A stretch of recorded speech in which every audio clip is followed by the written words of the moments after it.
A minha entrada na vida dele não foi fortuita, foi uma construção dele. Mas a entrada dele na minha vida foi completamente fortuita.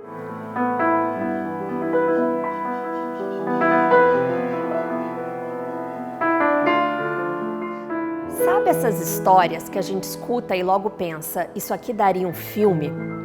Pois é mais um desses exemplos de persistência e superação que a JF-TV Câmara conta hoje. Um juiz forano de apenas 30 anos de idade é dono de um talento indiscutível que vai em breve estar registrado em um documentário. Moisés Matos saiu de Juiz de Fora para conquistar o mundo com a sua música.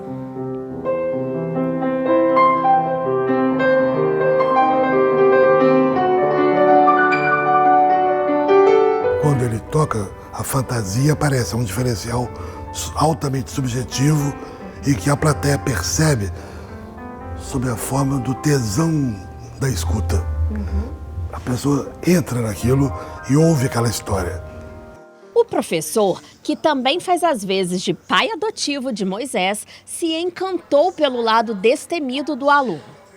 Filho de família extremamente humilde e religiosa, foi na igreja que Moisés teve seu primeiro contato com a música. Lá, ele aprendeu a tocar violino. Embora quisesse mesmo chegar perto, era do órgão, na época, reservado só para as mulheres. Eu acho por ser exatamente um instrumento completo, né? Porque realmente é aquele instrumento que fala pela viola, pelo violino, pelo contrabaixo, enfim, várias cores. Essa junção de cores sempre me fascinou. Minha mãe sempre conta que com 5 anos de idade eu queria estar próximo do órgão, então minha avó me dava uma flauta de plástico e eu ia no meio da orquestra, tocava, atrapalhando todo mundo. É levada porque ele veio no meio dos músicos, quando o vô deu, e enfiou lá no meio do músico na hora do curto, e foi tocar, foi tocar. Não era para tocar não, mas ele entrou e foi tocar lá no meio dos músicos. Aí eu falava, sai daí Moisés, quando eu falava mais ele entrava. Aos 8 anos de idade, o menino viu um piano pela primeira vez, pela televisão que às vezes assistia na casa de uma prima. Quem tocava do outro lado do velho aparelho de tubo era o russo Vladimir Horowitz. Neste instante, Moisés decidiu o que queria para a sua vida. Meu mundo realmente ganhou cores. Na hora que eu vi aquele instrumento, eu falei, nossa, é mais do que eu esperava até. E essa fascinação tomou tamanho na minha vida, um tamanho assim que não existia nada mais importante do que estar junto àquele instrumento.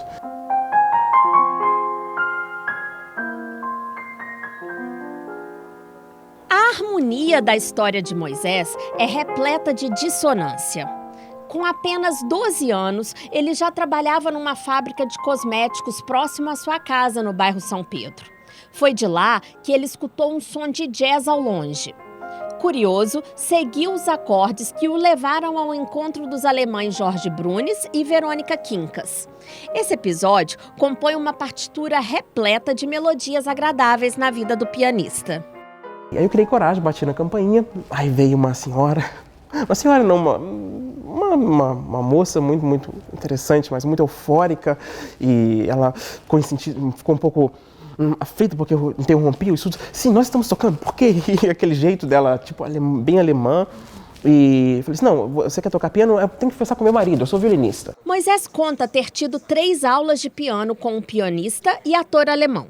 Mas o grande barato mesmo foi o contato com a euritmia, uma forma de arte criada na Alemanha no início do século XX.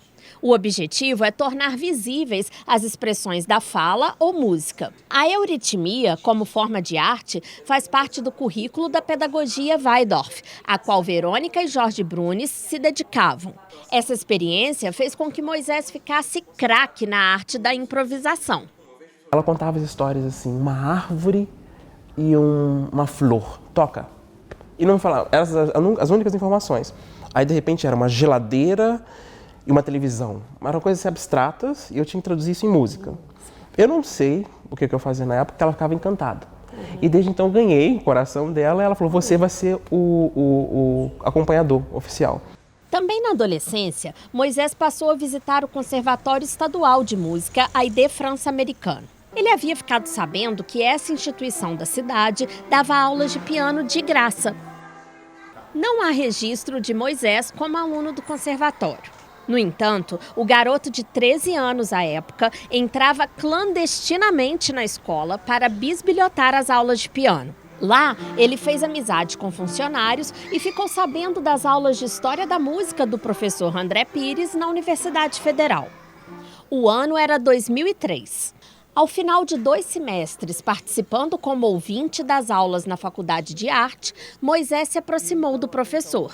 Criei coragem para perguntá-lo sobre aulas de piano, né? Se ele dava aulas de piano. Foi uma gratíssima surpresa. Eu tive um câncer de garganta, de laringe, corda vocal, justamente. Então eu deixei de dar aulas tanto na universidade, fiquei de licença, quanto particulares.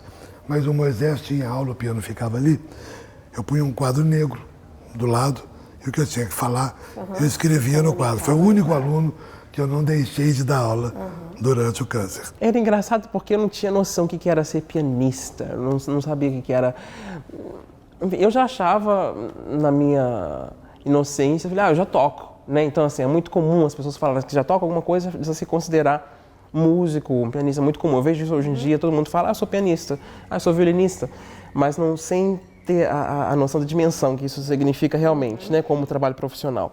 O menino pobre, que na infância desenhava um teclado no banco de madeira onde o avô trabalhava e ficava ouvindo sons imaginários, decidiu aprender alemão e se aventurar no país de onde vieram tantos músicos famosos admirados por ele.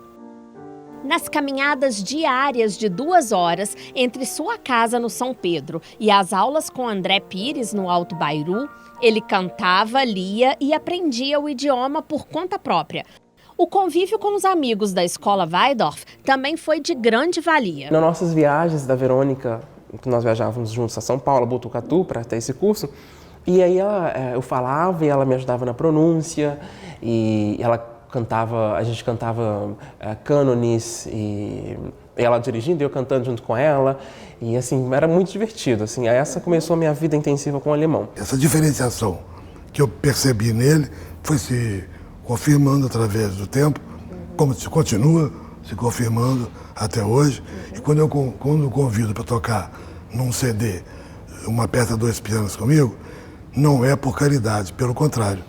Eu convido porque eu estou convidando um pianista que certamente toca muito melhor do que eu hoje. Nosso prodígio Juiz Forano ganhou uma passagem de ida para a Alemanha e agarrou a chance com a cara e a coragem. Eu fui muito rejeitado no início, eram umas histórias incríveis no início. Assim, muitas pessoas viravam também eu pensava que no Brasil é diferente, a gente conversa com todo mundo.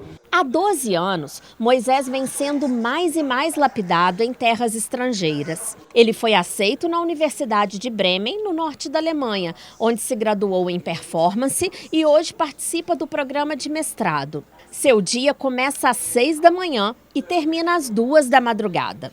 Ele sobrevive dando aulas particulares e na instituição e fazendo concertos pela Europa. Também Juiz Forana, essa produtora de cinema ouviu da mãe a história do pianista. Filha, você precisa contar a história desse moço que eu vou te contar agora.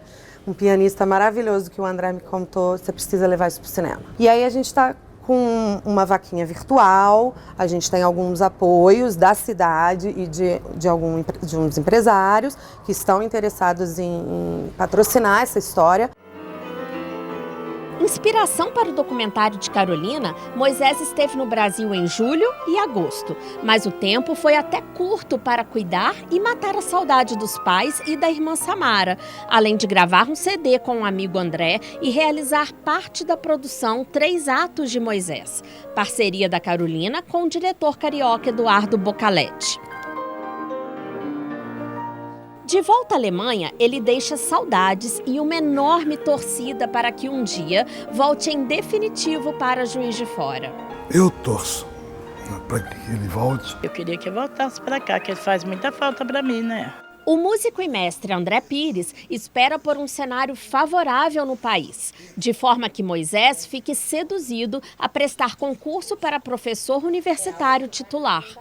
Torço para que os próximos governos do Brasil consigam restaurar o amparo às universidades? Eu tenho esperança, eu amo muito meu país, acredito muito nele, tenho uma grande esperança, sem dúvidas. Minha ideia, meu intuito, na verdade, foi ir para a Europa, sugar o máximo que eles têm e trazer para o nosso país um belo dia.